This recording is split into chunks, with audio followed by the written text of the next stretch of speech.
even as we speak, there's more breaking news coming in, and I want to bring in Sandeep on this. There's multiple loud explosions heard near the nuclear facility and the airbase in the central city of Isfahan in Iran. That's the information that is just coming in, and this is now being reported by news agencies in Iran, hours after Iran claimed that their nuclear facility had been repeatedly targeted both by the US and Israel, a claim that was denied a short while back by the global nuclear watchdog, the International Atomic Energy Agency. There are reports of loud explosions being heard in Isfahan. Sandeep, I want to quickly bring you in. The wave after wave of airstrikes that are being carried out, 2,500 sites have been identified to be taken down, but Isfahan, Natanz, they were already taken down earlier, being targeted once again within 8 months? Yes, absolutely, Gaurav. And you know, I think the US and Israel are making sure that those facilities can never be used again. There have been some reports of late that there have been some new constructions spotted in Isfahan, some new buildings have come up. There's some shelters that were built, so it's not very clear whether something had actually survived that wave of bombings in June 2025. And this is possibly the US and Israel making sure that those facilities can never be used again. And you know, the fact is that, Gaurav, after that bombing, midnight hammer that we saw last year, one assumed that the Iranian nuclear facilities had been completely destroyed. The words that President Trump used were obliterated. But very clearly, it seems that some of it has survived. And this is the US and Israel once again bombing those sites to make sure that nothing has survived. This is an ongoing operation, Gaurav, and you know, it's the 2,500 targets that Ambassador Ruben Azar told you. It's very clear that these nuclear facilities, including Isfahan, are one of them, Gaurav. Mitchell Plitnick, the manner in which the bombing raids are being carried out, offensive action is being taken, carried out, is this a just war? Was there any immediate threat to the United States? Was there any immediate threat to GCC countries? Suddenly they're in the line of fire. Should dialogue not have been pursued even further instead of making the world an unsafe place, or even more unsafe, as some analysts argue? Look, this war is absolutely and fundamentally illegal under international law. The notion of preemptive strikes, which in this case is false in any event, that does not abrogate the most basic international and fundamental international law that states cannot attack other sovereign states unless it's in self-defense or approved by the Security Council. Those are the only two exceptions.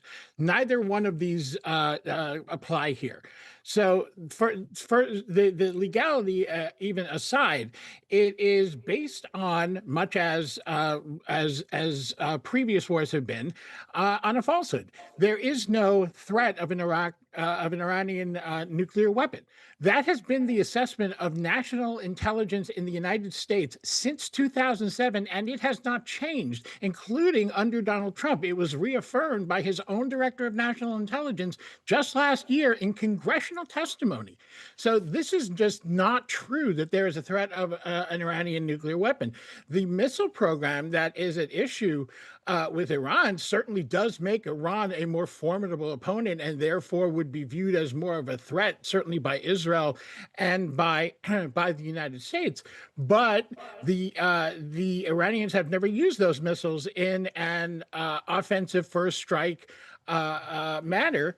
And they do not have intercontinental missile technology, which is what you need to mount nuclear weapons, which they're not building in the first place. So what these demands sounded like to Tehran, again, whether you like to think so or not, what they sounded like to Tehran was, you have to surrender, and those are the basic conditions that will avoid this outcome of bombing. And the Iranian government was not willing to commit suicide.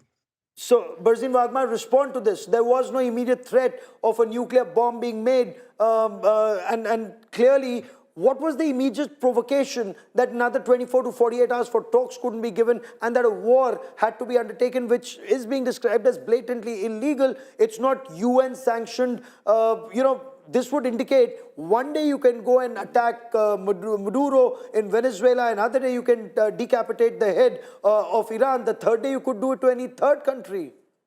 That is precisely what happened here. And we know the Omani foreign minister was on American TV the day before this attack started. Saying that is a deal. We have a deal in hand that Iran had agreed to only enrich what it needed for immediate use and would give up to the international community any excess. So that was what the the Omani foreign minister is somebody who rarely makes public appearances. He made a special appearance to tell us this, and the very next day this attack started. So this was not about a casus belli. This was about a long simmering desire from in Jerusalem and in Washington to replace so let me get Mr. Iranian Wagmar regime and that they've been against for Kapawasa 40 years. to quickly respond. Mr. Wagmar, you want to quickly respond to this? Yes. A correction that Iran's arsenal is purely defensive and not offensive, because your guest would realize, and most people don't, that the stockpile has not been developed with simply Jerusalem in mind. Just ask Pakistan what happened in January 2024 when those drones and missiles were lobbed into Balochistan province for 72 hours in a row. So that's point number one.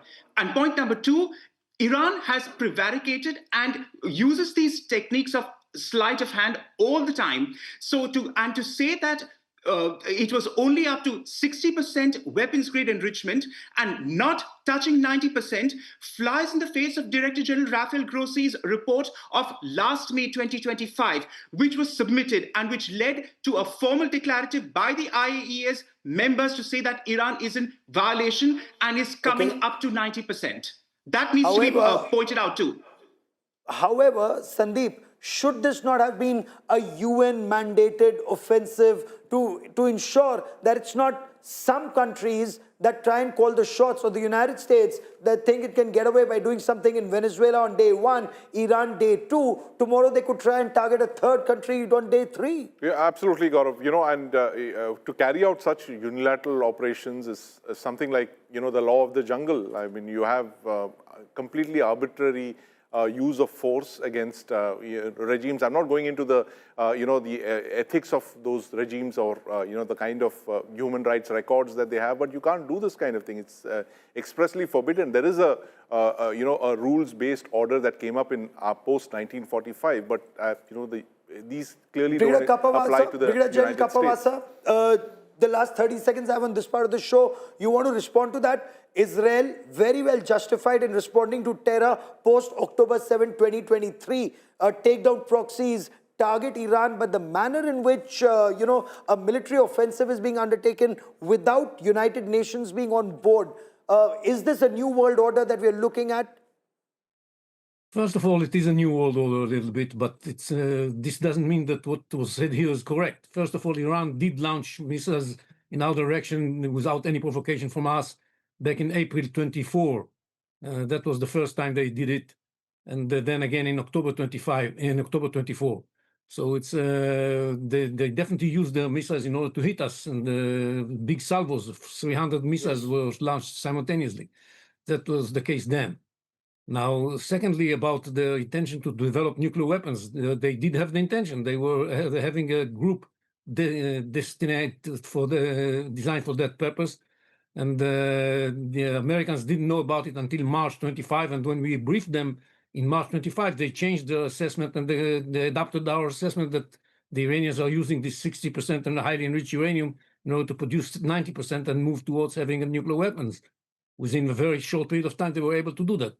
And we have to remember the missiles they have are already able to carry nuclear warheads. Yes. They are not able to reach the United States. They are not intercontinental missiles, but they can reach Europe, and they definitely can reach Israel with a nuclear warhead. We have to take care of that. And so anyhow, of course, the 7th of October was a part of their plan with their proxies around us in order to hit Israel indirectly through their proxies. So the real problem in the Middle East and beyond the Middle East, and the real problem of security of the world, if you want to protect the world order, is to get rid of this regime. And that's what's so necessary to do right now. And we have an opportunity because they are so weak now. And yes, it goes along with the suffering and sacrifice that we have to make and the Americans are making, and we should appreciate the effort in this respect. But the world is going to be much better without this regime. I will let that be the last word on this part of the show. Mitchell, Plitnick, Berzin Wagmar, and General Kapawasa for joining me here on this India Today special broadcast. Many thanks. Remember, this situation is just intensifying. These are very, very early days of war. You're already seeing so many bombs fly in every direction. Do keep in mind, America is actually going to ration more resources to this region, and that's the first indication this would be a long, drawn-out affair.